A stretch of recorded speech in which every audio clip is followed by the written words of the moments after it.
I always trusted my wife, Nicole.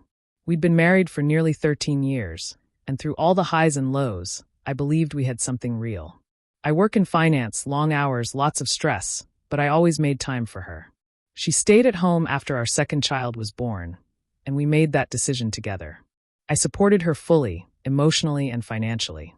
So when she told me she needed a break, a short trip with her girlfriends to unwind, I didn't even hesitate. She rarely asked for anything, and honestly, I thought she deserved it. She kissed me goodbye on a Thursday morning, suitcase in hand, and told me not to wait up because she'd be landing late Sunday night. She even shared a few blurry selfies from what looked like a beach resort and sent a couple of texts about margaritas and girl talk. But something was off. First, she turned off her location sharing. That wasn't like her. Nicole was always the one who wanted total transparency in our relationship. And then there was the silence. Hours would go by without a word. I chalked it up to spotty Wi-Fi or her trying to disconnect, but my gut told me something else was happening. I tried to push the thought away. I tried to be the understanding husband. I cooked dinner for the kids, I went to work, I held everything together. But when I took out the trash Monday morning, something caught my eye wedged between crumpled takeout containers, a folded piece of hotel stationery. I almost didn't look twice, but the logo looked familiar. When I unfolded it, I froze. It was a checkout receipt from a luxury hotel about 2 hours from where she said she'd be. Her name was on it. The dates matched exactly. And the room was for two. 2 adults. I stood in the kitchen, staring at it like it was written in another language. My hands started to shake. My wife, my Nicole, lied. And not just a small lie. This wasn't a spontaneous change of plans. This was a full-on deception. And I needed to know who she was really with. That's when I made the decision. I was going to find out everything. The moment I found that hotel receipt, something inside me shifted. I couldn't unsee it, couldn't pretend it was nothing. It was like a switch flipped. I went from the man who gave her the benefit of the doubt to the man who needed answers, no matter how painful they might be. I didn't confront her immediately. I waited. I spent the rest of that Monday pretending everything was normal. She came home late, just like she said she would. She looked tired but relaxed, hugged the kids a little tighter than usual, and gave me a kiss that felt off. Forced. I asked her how the trip was. She said it was great. They got massages, did yoga on the beach, even had a silly karaoke night. Her story was smooth, like she'd rehearsed it a dozen times. And maybe she had. But now I was looking at her differently. Listening harder. Watching her eyes, her hands, the way she avoided details. I didn't sleep that night. I stared at the ceiling and replayed everything she said. The receipt sat folded in my jacket pocket like a loaded weapon. The next day, when she took the kids to school, I started digging. I checked her laptop. She'd cleared her browser history, something she never did before. I went through our shared calendar. No entry for the trip, no flight confirmation emails.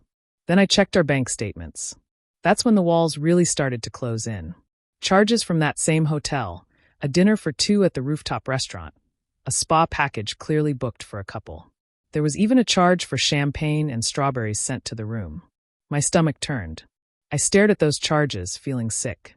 I wasn't just imagining things. This was real. She was with someone else. Still, I needed to know who. So I made the hardest decision of all. I installed software on her phone. I know how that sounds. I never thought I'd become that guy.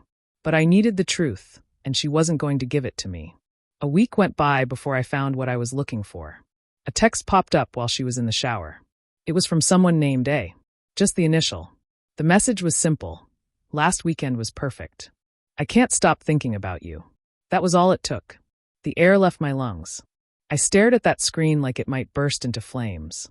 She wasn't just having a fling. She was emotionally involved. Maybe even in love. I copied the number and ran a reverse search.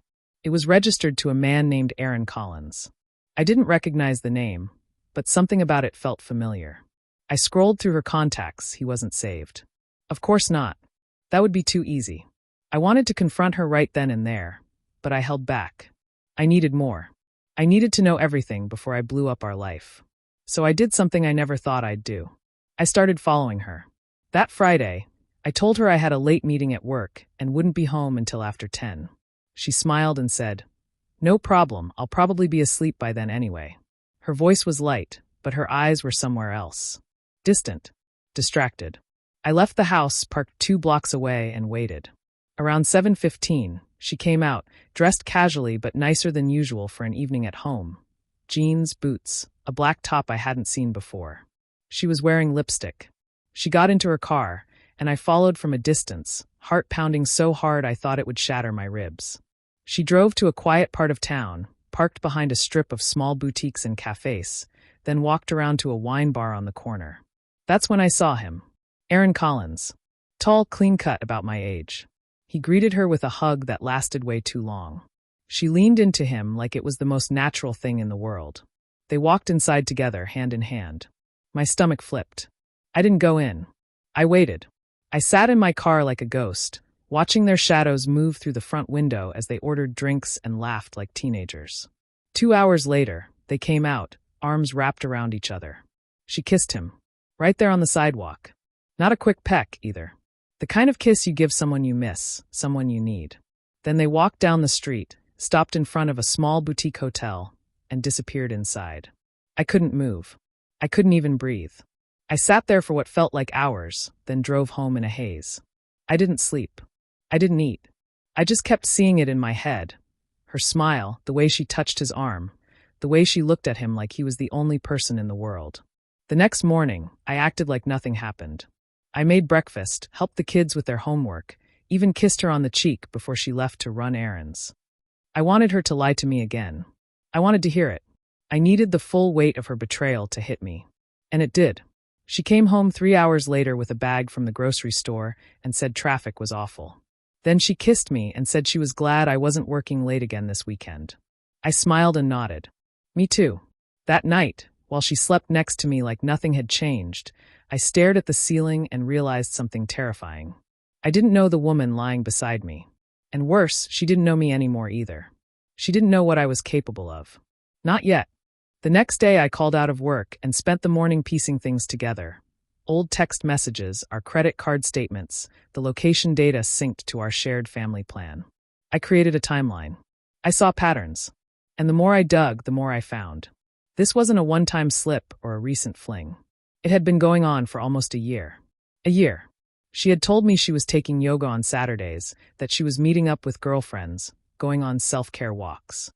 But every time she said she needed time for herself, she was with him. And the worst part, she was good at it.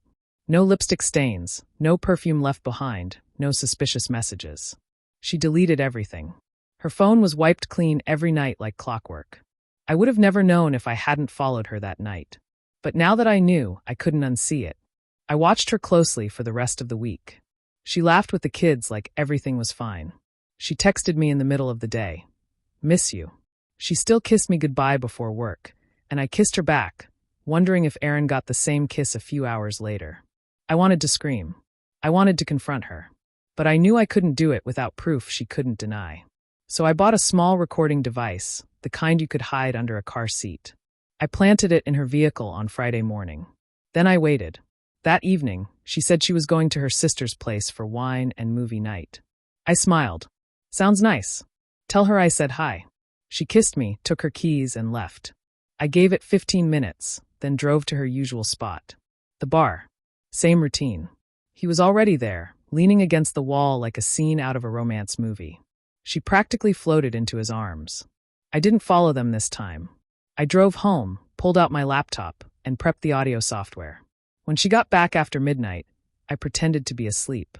The next morning, while she was in the shower, I retrieved the recorder. And when I listened to it, her laughter, their conversation, their plans for a trip to Chicago next month, I felt something inside me break. Not crack. Break. Because it wasn't just the affair. It was the way she talked about me. He's sweet, but he's safe, she told Aaron. He doesn't challenge me. You make me feel alive. That sentence. Over and over. You make me feel alive. And what was I? Dead. Invisible? A wallet with a heartbeat? She said she was grateful I made it easy for her to sneak away. That she didn't think I'd ever catch on. That I wasn't the type. I didn't sleep that night. I stared at her while she slept, wondering if she ever really loved me at all. Or if I'd just been a comfortable lie she told herself until something more exciting came along. But I wasn't going to be the fool anymore. I had the proof. I had the plan. I just needed to decide how far I was willing to go. The next few days were a performance, and I played my role perfectly. I cooked dinner, helped the kids with homework, and kissed her goodnight like everything was normal. But every second I spent near her made my skin crawl. I knew what she was doing. I had audio of her giggling with him, whispering things she used to say to me, making plans for a future I wasn't part of. And yet, she sat across from me every night, smiling like nothing had changed. Like she wasn't shattering the life we built together piece by piece. I started documenting everything, screenshots of her location history, photos of her car at his place, receipts, recordings. I wasn't just some heartbroken husband anymore. I was preparing for war. And then, I did something I never thought I would. I called Aaron's wife. Her name was Melissa, and she sounded exhausted even before I told her anything. But when I mentioned Aaron, she didn't sound surprised. Just quiet. I thought so, she said. I've had my suspicions. He's been different. Always gone. Cold. We met up at a coffee shop 2 days later. I showed her the evidence. Her hands trembled as she scrolled through the texts I'd pulled off a recovery program. Photos. Locations. Audio. She didn't cry. Not at first. She just stared at the screen, lips pressed together. They've been doing this for a long time, she said. And they think we're both too stupid or too scared to do anything about it. That's when we made a plan. Not for revenge, though that thought was tempting, but for truth. Exposure. We agreed to confront them together. But not with yelling or drama. With calm, undeniable evidence. The kind that leaves no room for lies. Melissa suggested we do it at a dinner. A double date. It sounded insane, but I agreed. We invited them both to a restaurant. Evelyn hesitated, saying it had been a long week. But I told her I'd already made the reservation, and she finally gave in. It might be nice, she said, smiling. We haven't been out in a while. I smiled back. Exactly. The night of the dinner, I wore the suit she liked, the one I wore on our anniversary 2 years ago. She complimented me. I helped her into her coat. We drove in silence. When we arrived, Melissa and Aaron were already there. He looked nervous. Evelyn looked surprised. You didn't say it was Melissa and Aaron, she whispered. I shrugged. Thought it'd be a fun surprise. Melissa smiled. We've all got some surprises tonight. We sat, ordered drinks, made small talk. They relaxed. They laughed. And then Melissa said, So, Evelyn, how's Chicago? Evelyn's glass froze halfway to her mouth. Aaron blinked. What? Evelyn said. I've never been. I pulled out my phone and tapped the play button. Evelyn's voice filled the space between us. You make me feel alive. Her face went pale. Aaron's eyes dropped to the table. Melissa leaned forward. We know. Everything. And you know what? We're done being lied to. Evelyn looked at me, her eyes wide. Marcus, I can explain. No, I said. You really can't.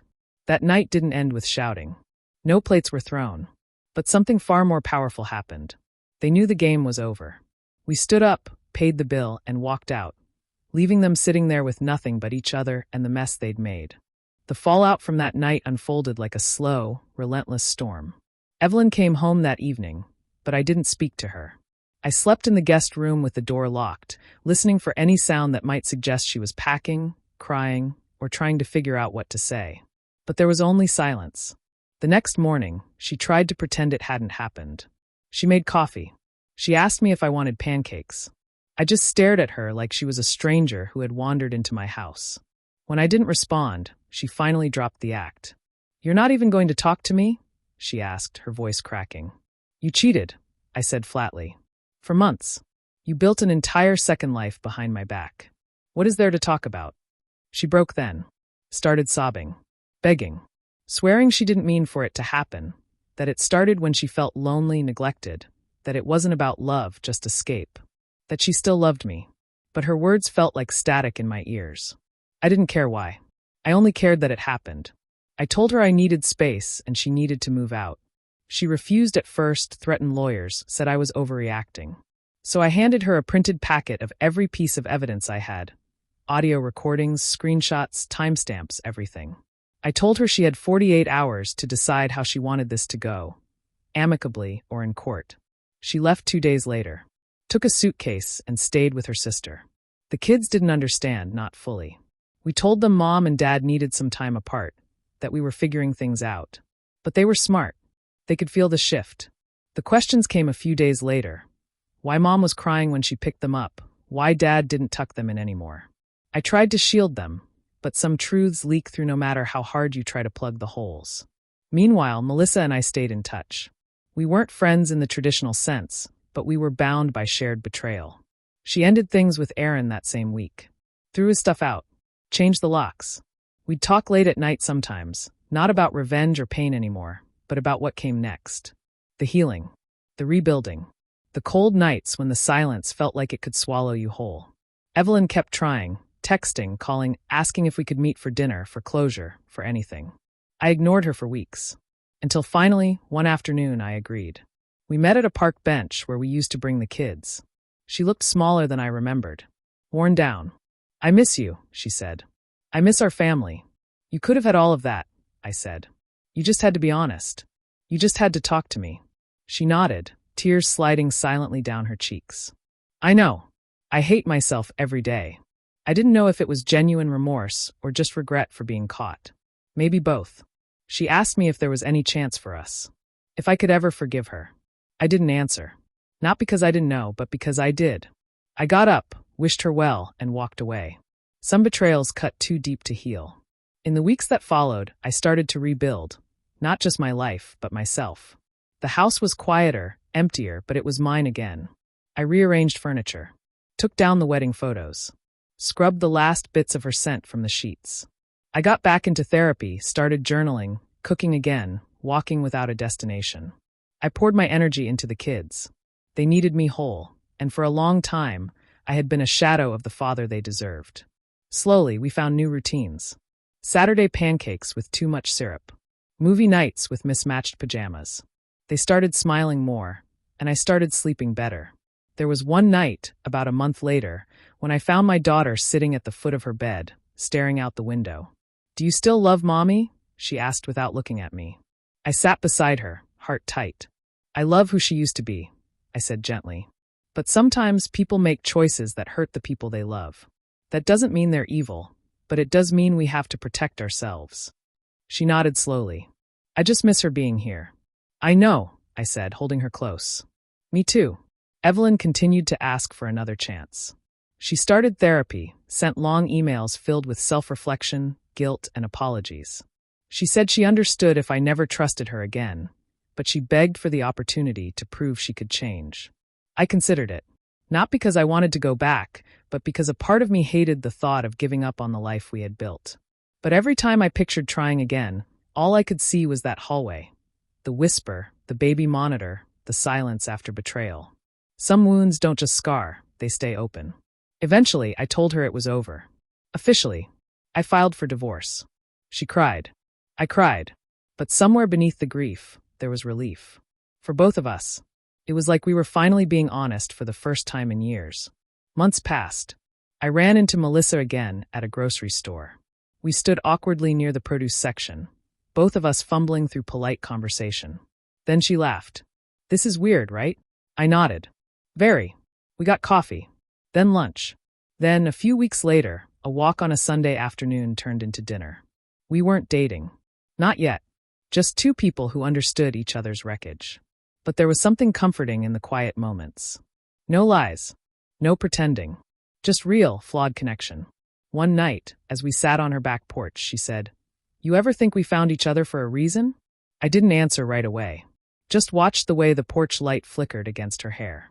Maybe we found each other because we finally saw the truth in people we thought we knew. She smiled.